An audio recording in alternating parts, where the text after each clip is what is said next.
ఎగ్జామ్కి ఒక రోజు ముందు ఇట్లాంటి డౌట్లు అడుగుతావు ఇంద్రా. ఇవన్నీ ఎప్పుడు సింపుల్ బేసిక్స్ ఇవన్నీ. ఇది ఒక్కట్రా ప్లీజ్ రాయపురా. కాన్సన్ట్రేషన్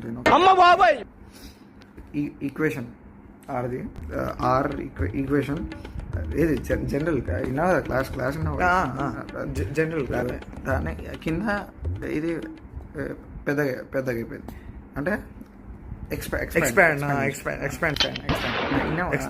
తెలుసా నీకు? తెలిసినా కూడా డౌట్లు అడుగుతాయి. చూడు కింద చూడు, ఇది జనరల్ బేసిక్ బేసిక్ కదా, బేసిక్ ఏ ఈక్వేషన్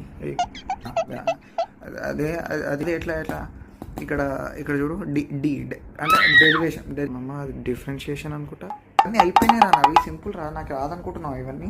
అవును, అది కరెక్టే. నీకు ముందే అయిపోయాడు, అది ఇంత బాగా ఎక్స్ప్లెయిన్ చేస్తాను. అదే చూసిండు ఇట్లాంటివన్నీ నాకు టైం వేస్ట్ చేపి ఇవన్నీ అంతే. ఇక హెన్స్ ప్రూట్ రాసే కింద